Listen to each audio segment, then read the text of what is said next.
I do want to talk to you about President Trump's dwindling options to escape from the mess he and Benjamin Netanyahu have created in Iran. But before that, I want to talk about military preparedness. When the Pentagon prepares an operation of the magnitude that President Trump apparently ordered, what steps do they take and how long does the preparation take? Well, this is an important question. It goes to the heart of a serious problem that we have in defense. We have a short war posture that permeates the entire Defense Department. If you go back to 1990, 91, you had this enormous rapid buildup of forces and supplies and ships organized into supply chains. Same thing with aircraft, civil aircraft, military aircraft. And within a remarkably short time, from all over the planet came forces.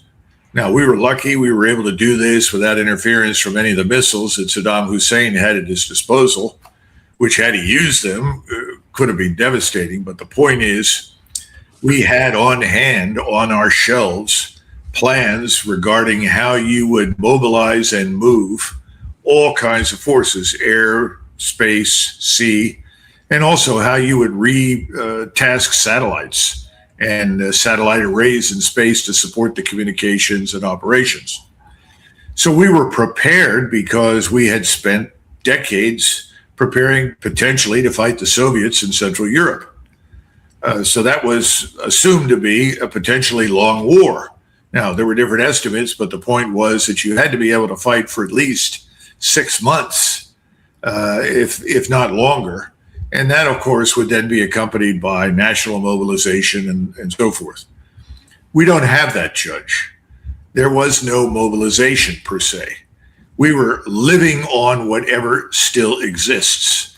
You've heard people say that we Americans have been living essentially on the industrial capital that was built by our ancestors. In other words, the scientific industrial base that emerges between, say, 1920 and 1960. And they're right. That's what we've been living on. We haven't gone out to build a new scientific industrial base per se, as China has in other countries. Well, the same thing is true in the military. We haven't done that because we picked opponents, whether they were in the Balkans, they turned out to be the Serbs, or later on, people like the Libyans, the Iraqis, the Yemenis, any number of different peoples. And the conflicts were short, and it didn't require a great deal of effort or military power to dominate them. And so we became used to this particular setting. This was the problem the British had before World War I. They were used to fighting what they called opponents inside the empire. And for our purposes, the Middle East, Africa, maybe Latin America under certain circumstances, but no preparation to fight a powerful continental enemy. So what do you get? You get what we've got. You take what you have, you hurl it at Iran, which was from day one grossly underestimated and misunderstood, and you come up short. And so we have a Navy that was not prepared for long terms at sea, didn't have the depth in the force, didn't have the depth in the personnel, and we're paying a price for it right now. So Benjamin Netanyahu apparently talks President Trump into fighting the war on two occasions, around New Year's Eve in Mar-a-Lago, and then about 2 weeks later at the White House. 45 days later, the assault begins. Is that enough time to organize and prepare something of this magnitude? And does the Pentagon consider the economic and cultural responses to war at home, or is that out of the Pentagon's purview? Well, I think number one, the 45 days were not enough for what we set out to do. And this goes back to some misapprehensions. President Trump decided to embrace the Israeli assessment. Remember, the initial assessment was this government may fall apart in 4 days, at the most 2 weeks. I mean, we went through this during the Kosovo air campaign, where the comment was made when the military was asked by President Clinton, what do you think? How long is this going to last? And the answer was a few days, 10 days, maybe 2 weeks at the most. Well, it went on for 78 days. And we know that it ended when Strobe Talbot was able to go and bribe Yeltsin to drop Milosevic, at which point in time the Serbs said, well, the game's up, we pull out, we don't have any Russian support. Well, you have something similar right now, except there's nobody you can bribe. Nobody's going to listen to you. So you're stuck. And your opponent is prepared for the long haul. They've spent 20, 30 years preparing for what they thought would be an inevitable war against us. So no, 45 days was not enough.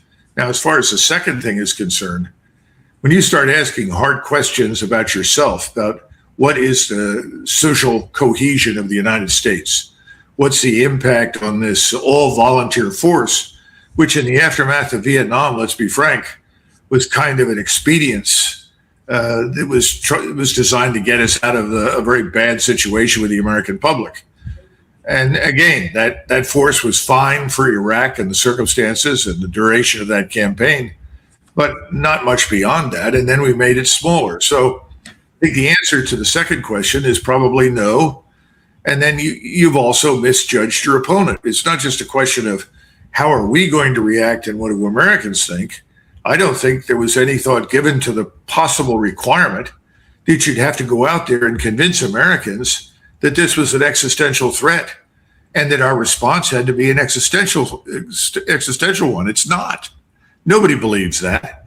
And subsequently, all the efforts by the media, which is in the hands of Zionist Jewish forces, as well as the usual suspects and all the newspapers, the television, so forth, all trying to tell us, Iran is going to launch nuclear weapons in 5 years and destroy Los Angeles if we don't do this. Well, that's nonsense, and everybody knows it's nonsense. So it hasn't worked. Do the people that really bear the burden in this war, take, for example, the 5,000 sailors and Marines, I guess it's both genders, male and female. I don't know if they have male and female on the USS Abraham Lincoln. But do people like that understand that they're not fighting a war for the United States of America? I think if they did not understand it when we left to go fight, I think large numbers of them now believe that. Yes, I think they know this is not an existential threat to the United States, and that we're fighting for some other purpose. And I'm not sure they're clear on that purpose. Someone has told them we have to destroy Iran. We have to open the strait. And they'll listen to that to a certain point, but no one has bothered to explain that this entire war is a product of the Greater Israel Project. The decision after the 7 October attacks to sort of repurpose the response to the Hamas attacks, which we now think in retrospect were allowed to happen, but to repurpose those attacks in a way that would justify a regional war for Israeli Jewish supremacy, tied up with interests here in the United States. So I think people have said, wait a minute, where's the Imperial Japanese Navy? It's not out there. We're not fighting it. Where's the Soviet Navy? It's not out there. We're not fighting it. Then what are we doing? And I don't think most people are very happy with the outcome. Where's the Wehrmacht? It's not there. That's right. Right. How do we know? Well, let me backtrack a little bit. Benjamin Netanyahu not only talked Trump into this absurd war, he talked him into participating in an assassination of the Ayatollah. The Yes. Ayatollah was assassinated within the first 48 hours. His son, the Ayatollah that was killed, was anti-nuke and moderate. The son, we don't know where he is on nuclear weapons, but he's certainly not a moderate from the hardliners he has assembled in the government around him. Is that an understanding with which you concur? Oh, no, you're right. And I know that Max Blumenthal has talked about that. There's also Artem Moweni, who's a true expert on Iran and the region. And let's understand what's really happened. Sure, you've killed off the leadership that was there at the outset of the war. surprise, surprise, the people that have risen up have turned out to be tougher, more aggressive, and fundamentally less likely to cooperate with you. That's something that the Germans discovered when they fought the Soviets. You know, Stalin had murdered an estimated 50 to 60,000 Soviet army officers, and people inside the German general staff, many of them were convinced, well, this is going to have a terrible impact on the conduct of operations. They've weakened the Soviet armed forces. But there's always another side to this. When you remove certain people that are older who have been in those jobs for some period of time, you suddenly remove them and replace them with younger people, new people with new sets of eyes, new ideas. Things actually get tougher for you. You end up fighting people that were better than the ones you disappeared at the beginning. Now, the difference this time around, and this is hard for people to get, this is very important. When I was at the Dayton Accords, when General Wes Clark there was advising Ambassador Holbrooke, I would sit and listen to Europeans and members of the Clinton administration, and they would talk about how all of these people in the Balkans are really the same, and all of these people would come together and understand each other. And trying to explain to people that these individuals, whatever they were before the civil war in Yugoslavia began, is now different from what they are today. Too much blood has been spilled. Too many families killed. Too many friends and sons and fathers have died. Too many women have been violated and raped, all these things. I said, what do you expect these people to embrace each other and say, oh, well, let's all bygones be bygones, love each other and get along? Nonsense. That's what's happening in Iran today. For them, this is an existential war. That you're seeing the emergence of a new population, and I would argue, and Arda Moini argues, a new state, a new Islamic Republic that is going to be much tougher, much stronger, much more cohesive and determined than anything we countered or encountered in the past, much more so. What you've just articulated, was it not known and perceived by American intelligence, but rejected by the Israelis, whom Trump chose to believe? Is this war a result of a fundamental character flaw in the President of the United States? Well, character flaw may not be the right word. The right word might be lack of understanding, lack of confidence in his own people, because he does seem to have deferred to the Israelis along the way, Judge. I don't see any evidence that he's ever really said, no, thank you, don't agree with you, go back and re-examine your assumptions, which is normally what you say to somebody when they present you with an assessment, as Phil Giraldi or Larry Johnson can tell you. You look at this thing and say, well, listen, I've read this. I've also read your assumptions. I don't think they're right. That doesn't seem to have happened. It seems to have just been taken on uncritically by the president. And that's the fault of the 6 or 7 people that surround him, that they allowed him to do that. It was up to them to intervene and say, no, wait a minute, boss, before you buy into this 100%, let's go back and re-examine these other reports where the assumptions are different. That doesn't seem to have happened. Well, this happened as recently as last week with the Air Force One.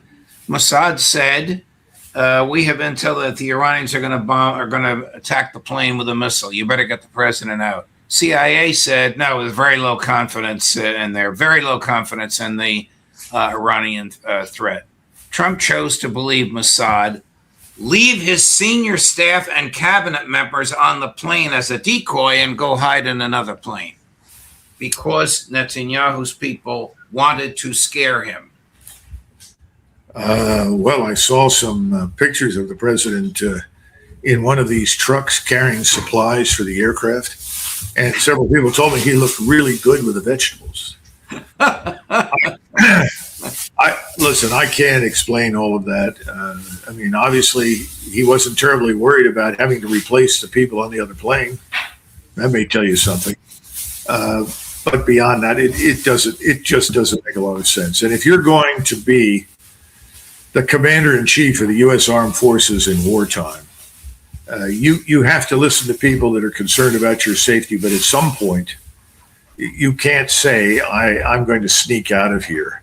I'm worried about my safety, especially when you have people in the Gulf, people at sea, people on land whose lives are at risk all the time. At some point, as president, you say, look, okay, thanks. I'm going out on Air Force One. If I don't go out on Air Force One, people will genuinely think there's something wrong. There isn't. And I don't want to be viewed negatively by the men, women that I command in the armed forces. But that did not occur to him.